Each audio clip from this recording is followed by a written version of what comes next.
There is always a definitive answer hidden in mysterious cases. Despite leaving behind so much evidence, DNA, fingerprints, blood types, the case remains unsolved for over 20 years. The Ichimaru incident that occurred in the Tokyo Metropolitan Government Building late at night on December 30, 2000. Why can't it be solved when there is so much evidence? Ironically, this only deepens the mystery of the case. The culprit showed an unusual obsession and left numerous smuggled medical supplies at the scene as if on purpose. This evidence would have confused the operation and made it even more deceptive. But I don't think so. These items are by no means useless. Rather, didn't the culprit systematically leave traces that hint at his true identity? What on earth is going on? Let's unravel the mysteries that remain in the case one by one and get closer to the truth. From the late night of December 30th to the 31 stone, 2000, 4 lives were taken at the Miyake house in Kamichigaya, Manaus. The father, Mikio, is 44 years old, the mother, 41 years old, the eldest daughter, Nei-chan, is 8 years old, and the eldest son, Rikun, is 6 years old. It was an incident at the end of the year that caused these 4 people to be robbed of their quiet time as a family. Oh, and the Miyake family was scheduled to move to a new residence when the new year began. The land where Miyazawa stands had already been decided to be sold to the Tokyo Metropolitan Government due to plans to expand Shigaya Park. At that time, only 4 houses remained in this area, including the trees that had been rebuilt one after another. There were few people passing by, and at night it was almost deserted. Did the perpetrator target a place like this? The crime scene was in a residential area exactly halfway between Odakyu Line Seijo Gakuen Mei Station and O-Line Chitozuyama Station. What is noteworthy is the time until the incident was discovered. The incident occurred in the middle of the night on the 30th. However, it was surprisingly discovered at 10:56 a.m. on the 31st. No one noticed anything strange for about 10 hours. After so much time had passed, the first police officer to arrive at the scene immediately requested the establishment of a special investigation headquarters. With so much evidence, a quick resolution of the case should have been expected. However, at this initial stage, the police made a fatal mistake. They decided that the incident was simply an amateur rebellion, and overlooked the possibility that it was a professional rebellion. That led to an apology. That's right. As if being manipulated by the perpetrator, the manipulation began to take hold. Was this incident simply a random act of rebellion? Or was it a planned act of rebellion prepared by the perpetrator? To get to the bottom of this, it will be necessary to first take a closer look at the background of the victim's family. First, let's take a look at the father, Miyazawa Yoshio. Yoshio was born in 1956 and graduated from the Faculty of Agriculture at the University of Tokyo. But in fact he preferred it to his studies. He didn't study at the University of Tokyo, but he was actually very interested in the field of science fiction. During his university days, he belonged to the SF Anime Study Group and the theater club. In Attack on Titan, he was in charge of the stage design rather than acting. As a result, he only studied for 2 years. Even more interesting is that he was involved in NHK's paid theater policy and had experience working under a famous paid artist. He was an artist by nature. However, in 1987, his life took a major turn when he changed jobs to work for a major U.S. consulting firm called Nippon Shinyaku and began working as a senior consultant. He worked on C projects for major providers and banks, and is said to have also been involved in creating the image character for the Japan-Korea World Cup scheduled to be held in 2002. From creator to businessman, why such a change?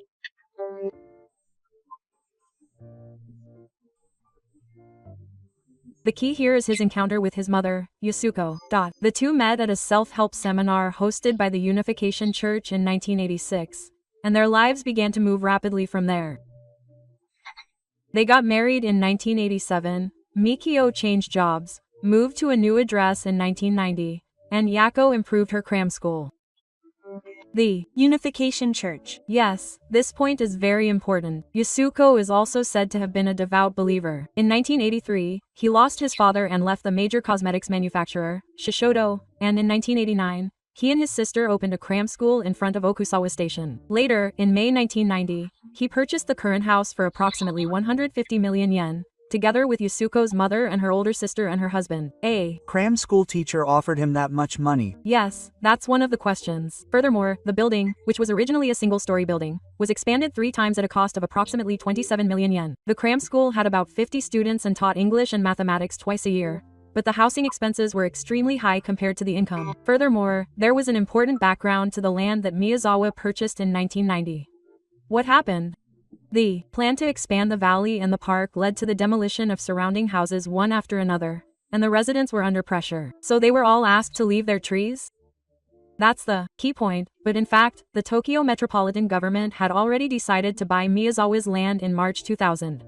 However, in this area, real estate brokers and landlords were rampant in making forceful demands for people to move, and there were even problems with the residents. But wasn't it already decided that Miyazawa's land would be sold? Yes, that's what's strange. There is information that a former representative of an investment advisory company named X was working on the Miyazawa-affiliated standing woodworking despite the sale having been decided. Furthermore, the purchase cost of this land and building was approximately 150 million yen, and the construction cost was 27 million yen. That's quite a lot. At the time of the incident, there were only 4 properties left in the area, including Miyazawa, and the number was in the single digits. In other words, it is highly likely that there was a complex intertwining of powers behind the ostensible plan to expand the park, which could have been the perfect place for the perpetrator to rebel. This is one of the important background factors of the incident. There seems to be some complicated reason involved. The eldest daughter, Nina, had been learning ballet since she was 3 years old. Her dream was to become a choreographer when she grew up, and she was a kind-hearted child who looked after the students at Tenko. On the other hand, the eldest son, Ray, is said to have had a delay in speech development, but he was a popular child in a class of 24 at nursery school, and was said to be a doting, loving older sister. As I will explain later, it is highly likely that the perpetrator knew a lot about this family's inner circle. So there is a possibility that it was a planned rebellion. These elements will become important keys to uncovering the truth of the case. Now, let's go into detail about what exactly happened on the day of the incident. Let's follow the timeline of the incident, December 30th, in more detail. After 4 p.m., Mikio and Rikun and their son go to a store in Chito's Yama Station to buy New Year's decorations. Around 5 p.m., Yasuko receives a photo she had asked to be made at a photo shop. Around 7 p.m., the family of 4 gathers around a hot pot dinner. Around 7 p.m., Yasuko talks to her biological mother, S, who lives next door. Her eldest daughter, Nei-chan, also visits S's table around this time. They were spending a normal New Year's Day. However, strange events begin to occur at night. At 8:30 p.m., a book makes a sound. The neighbors have definitely heard this sound, but the family members who live with her deny it. At 38:00 p.m., there is a record of Mikio watching a TV program on her computer. From 10:20 p.m. to 10:50 p.m. Mikio uses his computer to control his emails. He then turns off the computer himself. Up until this point, everything was going as usual, right? Yes, but the situation changed drastically after 5:50 p.m. Several passersby testified that they heard a heated argument between a man and a woman from Miyazawa. Then, at the crucial moment of 1:30 p.m., a loud thud was heard. This sound was initially thought to be the sound of someone falling down the stairs during a scuffle with the perpetrator. However, later verification tests identified it as the sound of someone raising a ladder to the loft. Why did he raise the ladder? This is where the key point that shows the perpetrator's planning comes in. During bedtime, the mother and daughter were sleeping in the loft 3 times, the father in 1, and the son in 2. By raising the ladder, the mother and daughter in the loft had completely blocked off any escape route. At the same time, around 11:30 a.m., a local resident saw a suspicious man jump out onto the road from the direction of Miyazawa. A man dressed in dark clothing, 175 to 180 centimeters tall and thin, was said to have jogged away. The next day, between 1:18 and 1:23 a.m., the culprit was operating the Miyazawa family's computer, browsing the university's research lab and the science and technology department's website, and even booking tickets for a theater company. He had the composure to operate the computer, which is characteristic of this calmness. Furthermore, he continued to stay at the scene after that time. There is a record of the side computer starting up between 10:05 and 10:10 a.m.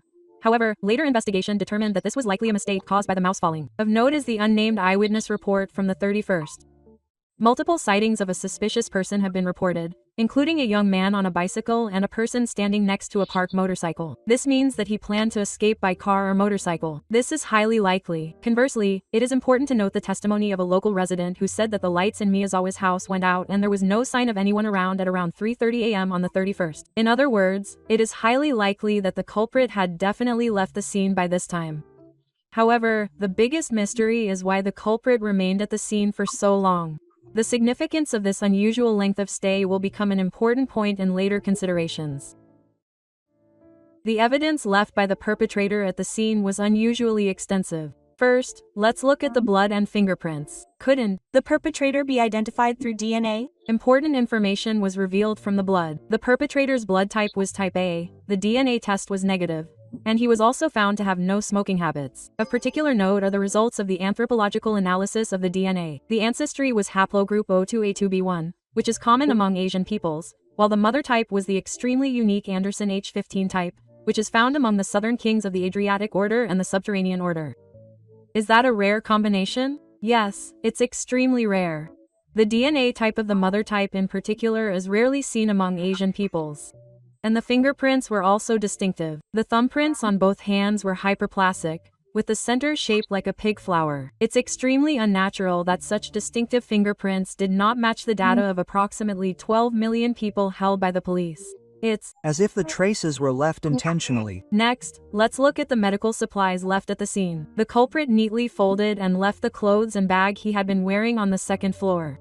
The sweatshirt was a distinctive L size with a gray torso and purple arms and collar. It was manufactured in August 2000 and sold from September to November. This sweatshirt was the same type worn by Kimura Takuya in the drama Beautiful Life at the time. Only 130 of them were found nationwide and only 10 were found in 4 stores in Tokyo. However, the purchaser has not been identified. Even more noteworthy is the red pigment that was found on the sweatshirt. This pigment is a special type of powdered pigment made from 3 types of powdered pigments, known as rhodamine basanol, which turns red or pink when dissolved in running water and turns red under black light. Strangely enough, this pigment was also found in the garage, where there was no sign of the culprit breaking in. Why from the mantis shrimp? Yes, this suggests that the culprit may have had contact with the victim before the incident. Next, let's look at the jumper. A black AirTech jumper made by Uniqlo, size L. The product was released in October 2000, 2 months before the incident, and sold out immediately. Sand from the beach of the Miura Peninsula, burnt bird droppings, and a willow collar were detected in the pockets of this jumper. Another distinctive feature is the dark green hip bag. The belt was adjusted to 83 centimeters in length, suggesting a slim build with a circumference of 70 to 75 centimeters. An astonishing substance was detected in this bag. What was it? First, sand from the Edwards Air Force Base area in California, USA. This sand has extremely distinctive components, allowing for an unmistakable identification. Furthermore, a special latent component that dissolves well in perfume, which is not a concern in Japan. Special glass beads, which are used in ink-proofing films for printing machines, were also detected. The shoes were also important evidence. The shoes were Korean-made tennis shoes from the British brand Slazenger, and were size 28 centimeters, a size only sold in Korea. Quite an international item. Even more puzzling were the 2 black shoes used by the perpetrator. One of the sheets was wrapped in a special pattern to fix the knife image in place, and the other was folded in a triangle and used as a bandana. It is said that the way this knife was wrapped closely resembled the rituals and hunting practices used in some areas of the northern Philippines. And finally, what cannot be overlooked are the traces of the perpetrator's actions. He ate more than 4 ice creams from the refrigerator, drank tea, and even went to the toilet. Vegetable sesame seeds were detected in his mouth. He also took 2 naps on the sofa and browsed the internet on his computer. It was as if he was at home. Yes, leaving so many traces and staying at the scene for so long is extremely rebellious. Moreover, any of these pieces of evidence could have been a decisive clue to identifying the perpetrator. However, conversely, this mountain of evidence had the effect of disrupting the investigation. It was as if he was intentionally trying to show a certain image, and the true meaning of this trace would have important implications in later considerations. With this much evidence, it seems like the perpetrator could be identified quickly. Right after the incident was discovered, the police were confident that it would be solved quickly. It was rare for such a case to leave such a huge mess behind, and it was thought that it was only a matter of time before the culprit was arrested. However, this turned out to be a major mistake. What happened? First, the police made a fatal mistake in the initial response stage.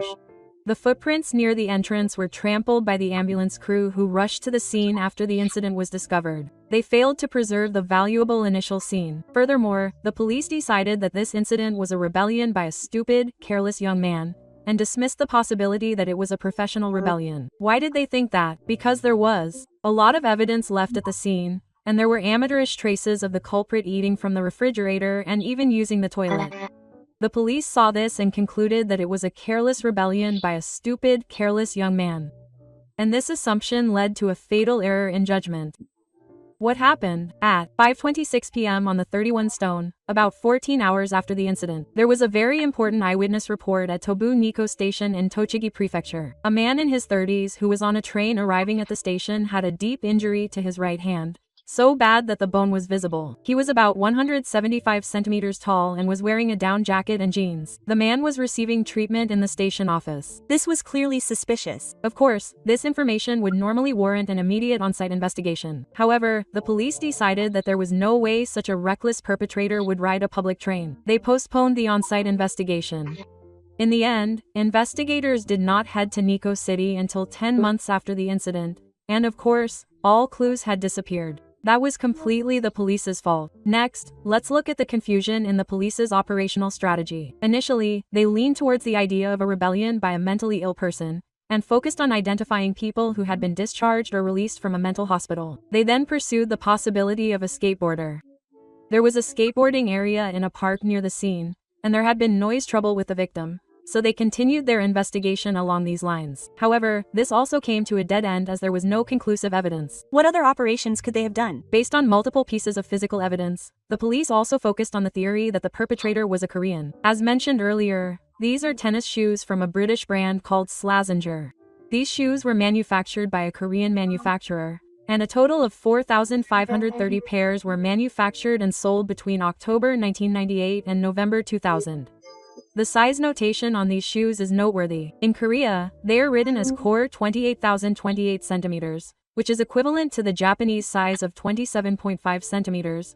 But these shoes with the core 280 notation were not sold through official channels in Japan. Could they have been imported by individuals? The police initially thought so. However, the situation changed completely when the results of the DNA analysis came out. The dysgenesis was haplogroup O2A2B1, which is common among Asian people. In particular, it is found in about 1 in 5 Koreans. On the other hand, the figure is about 1 in 33 Japanese people. It seems highly likely that he is Korean. Furthermore, the content of an independent report by the Korean language newspaper, Tongal Ilbo, is also noteworthy. Regarding the issue of the shoes allegedly worn by the perpetrator, it was pointed out that there is a possibility that they were from China's Kirin Aid for Korean autonomous areas. This was important information that also suggested a connection to North Korea. As such evidence continued to emerge, the police requested cooperation from the South Korean side in the operation. However, they ran into an additional obstacle. The South Korean police refused to cooperate with the investigation. It is unacceptable to suspect one's own citizens. They completely refused to use the fingerprint identification system, claiming that it was an act that would damage the dignity of South Koreans. This response went beyond the scope of normal international investigative cooperation. Why did they refuse so strongly? That's the point. This unusual refusal may be an important clue to the essence of the case. Furthermore, in 2005, a shocking fact came to light.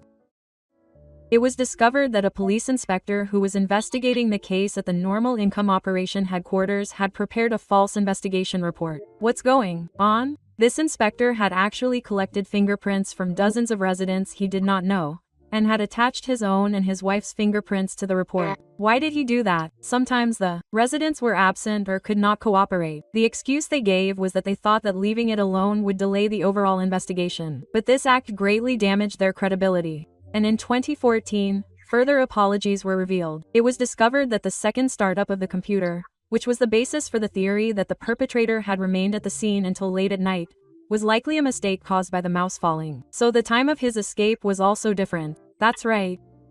It became possible that he had escaped during the night after his first internet connection at 1:18 a.m. Furthermore, new eyewitness reports emerged in 2015.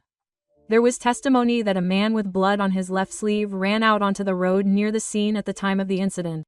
However, the female witness did not give her name, and no further contact could be made, so the time of day could not be determined. The operation gradually became more and more complicated.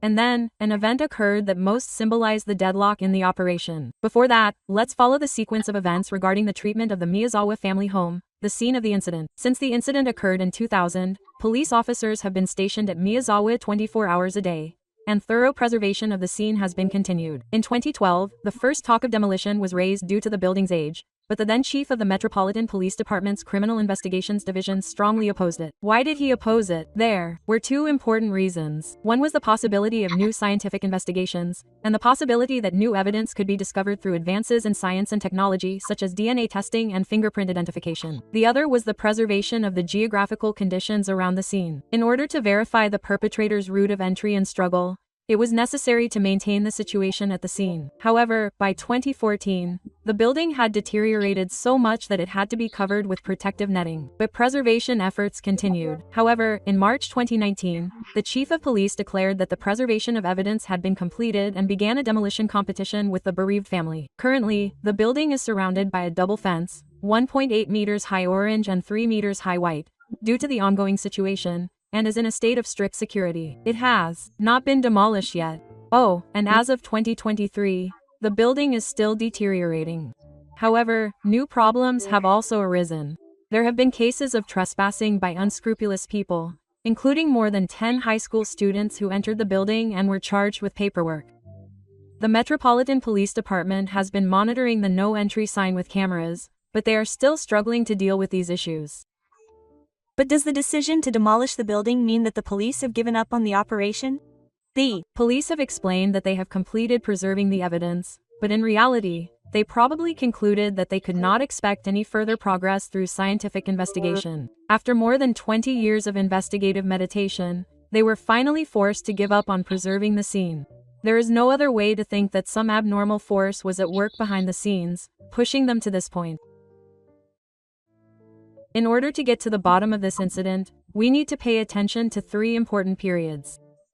The first is the arrest of a former senior member of the General Association of Korean Residents in Japan on November 21, 2000, 1 month before the incident. This former senior member was the mastermind behind espionage activities in North Korea. In 1997, he established a religious organization called the International Christian Center in Shinjuku Ward, but that was just a front. What does that mean? The actual purpose was to enter South Korea and other countries under the pretense of religious activities, collect funds for political operations in Japan, and send them to North Korea. It is said that the funds were used for North Korea's various technological developments and missile developments. Furthermore, on August 31, 1998, North Korea launched the Taepodong ICBM, a ballistic missile, over Japan. But why is that the second key point in this incident? I want you to pay attention to the timing. April 2001. At this time, the Miyazawa family was planning to move. However, it was not just a simple move. The sale of the land to the Tokyo metropolitan government had already been decided due to the expansion plan for Kamigaya Park. But behind the scenes, real estate brokers and investment advisory companies were working to get out of the way. At first glance, it seems like a simple real estate dispute. But why was he so attached to the land that was already set to be sold? Was there some other purpose? Yes. What becomes important here is Mikio's background and abbreviation. Mikio joined a major U.S. consulting firm in 1987.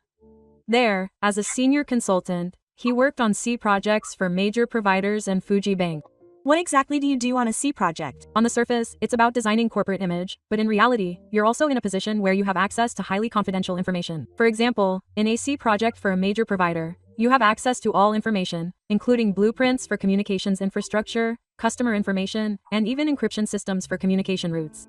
Then, in 1998, Mikio suddenly changed jobs to a British consulting firm. Here too, he became the leader of the C department. Was that unnatural?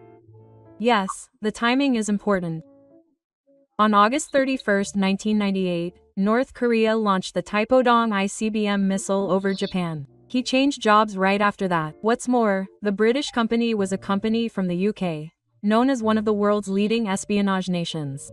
Even more noteworthy was the creation of a mascot character for the 2002 Japan-Korea World Cup. This was the perfect opportunity for North Korea to obtain confidential information about Japan and South Korea. What do you mean?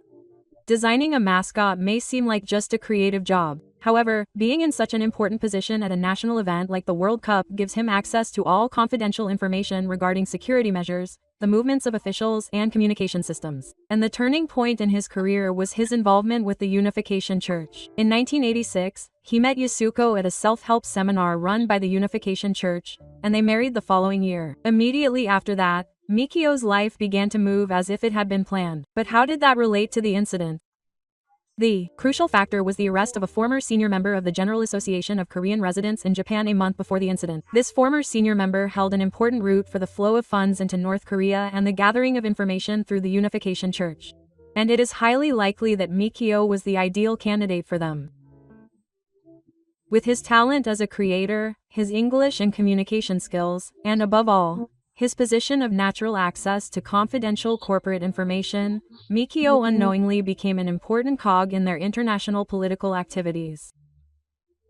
This is starting to sound like something out of a movie. Furthermore, the Unification Church was founded in 1954 by a South Korean master. Initially, it advocated anti-communism, but in December 1991, the leader met with Kim Il-sung of North Korea. It is said that at this meeting, Mu offered North Korea 500 billion yen in aid. It is said that the origin of this was money and inspiration from Unification Church believers, mainly in Japan. In other words, the Unification Church was one of the important funding routes to North Korea. A complex relationship is emerging. Let's return to the arrest of the Chongrian executive once again. This arrest caused the collapse of North Korean operatives in Japan. Other operatives in Japan showed great resentment. Then a rumor emerged that it was Miyazawa's wife who reported this former executive to the police. If that is true, then it makes sense. Even if Miyazawa's wife did not actually report him, the mere suspicion of it could be reason for her life to be targeted. However, the deepest darkness of this case lies in why the entire family was killed so brutally and why so much evidence was left behind.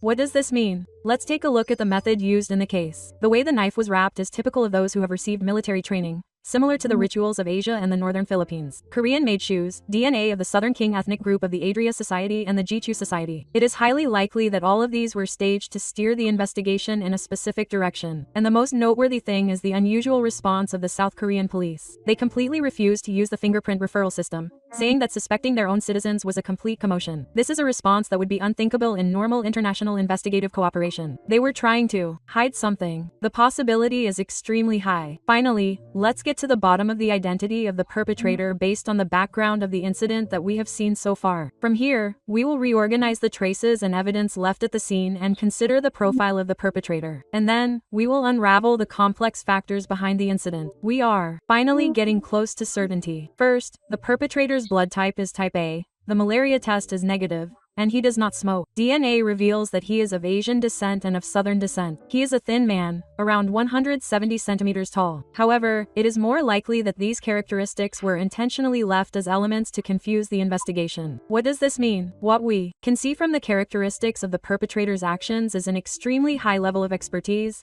and an unnaturalness that seems to be intentionally maintaining it. For example, let's look at the way he uses a kitchen knife. Let's examine the cultural expansion that occurred at the scene after the teeth of the Yanagiba knife were chipped. At first glance, this appears to be a random action, but it was actually extremely planned. What do you mean? Yanagiba knives are traditional Japanese knives known for their extremely sharp cutting edge, known as sashimi knives. However, they have the characteristic of easily breaking off when they hit bone. In other words, the perpetrator intentionally made the first knife unusable by cutting it with the round blade, and then used another knife, creating a perfect countermeasure. It's a professional act of rebellion. Even more important is the presence of the perpetrator and the person who gave instructions. When we organize the eyewitness information on the day of the incident, an interesting pattern emerges. The intercom at 8:30 p.m., the argument after 10 p.m., the thud at 11:30 p.m., and the sighting of multiple suspicious people. It is highly likely that these were all carefully planned timing arrangements by the execution team and the person who gave instructions. Was this a rebellion carried out by 2 or more people? The possibility is extremely high. Of particular note is the eyewitness information at Tobu Nikko Station. A man with a strained right hand was receiving treatment in the station office. But why did the injured perpetrator go to the trouble of treating him in a conspicuous place? This was also a staging to guide the operator's gaze in a specific direction. In other words, it is highly likely that it was camouflage. It was quite planned. Even more interesting is the use of the Murugai method. Instead of using a knife to rebel against the spirit prince,